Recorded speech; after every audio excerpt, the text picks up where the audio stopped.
From the CISO series, it's Cybersecurity Headlines. These are the cybersecurity headlines for Thursday, November 6th, 2025. I'm Sarah Lane. Google uncovers PROMPTFLUX malware. Google says it identified an experimental malware called PROMPTFLUX that uses Gemini to continuously rewrite its own VB script code to avoid detection. The malware requests new obfuscation instructions from the Gemini API and saves updated versions to persist and spread, though it currently appears to be in testing and lacks full attack capabilities. The discovery reflects a broader trend of threat actors using AI systems to dynamically adapt malware during execution. CISA warns of CentOS Web Panel bug. CISA warned that a critical remote code execution flaw in CentOS Web Panel, or CWP, is being actively exploited, letting unauthenticated attackers with a valid username execute arbitrary shell commands. It affects all CWP versions before 0.9.8.1204 and was patched in version 1205. Federal agencies must apply updates or stop using CWP by November 25th.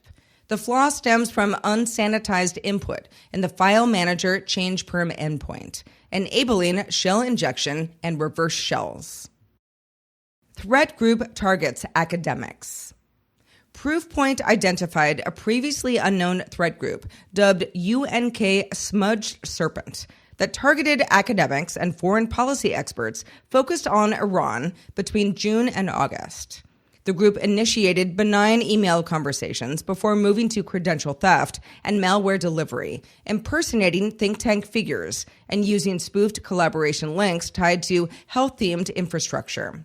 The campaign blended tactics associated with several Iranian-linked clusters, but researchers say the overlap isn't strong enough for firm attribution. Operational technology security poses manufacturing risks. Despite rising awareness, manufacturers continue to face major operational technology, or OT, security challenges, according to Dark Reading. Legacy systems, sprawling access points, and human error are all leaving factories vulnerable, while the integration of cloud and AI-driven tools is expanding attack surfaces.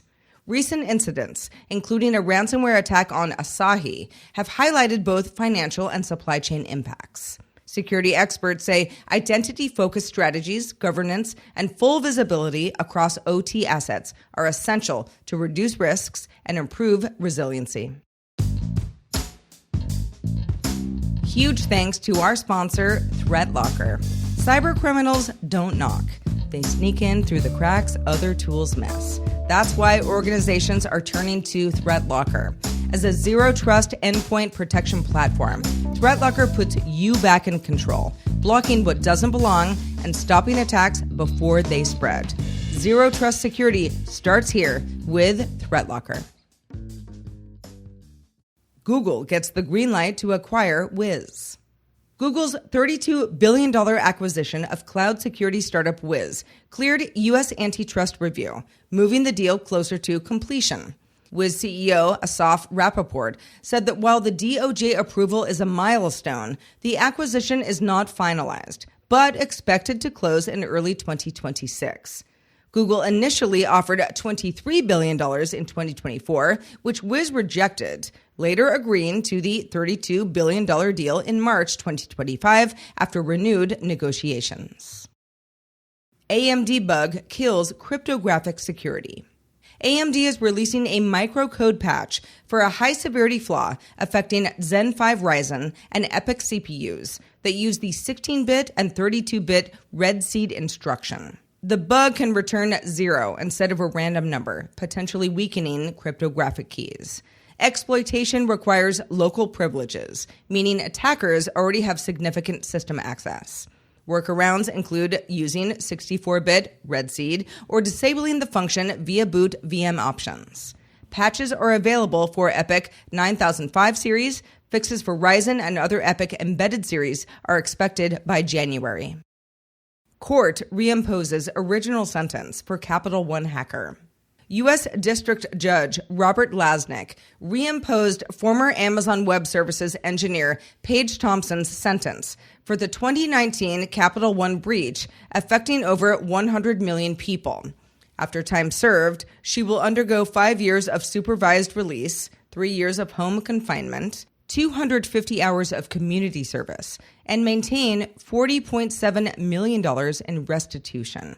The resentencing follows a Ninth Circuit ruling vacating her original 2022 sentence. Marks & Spencer profits tumble after cyber attack.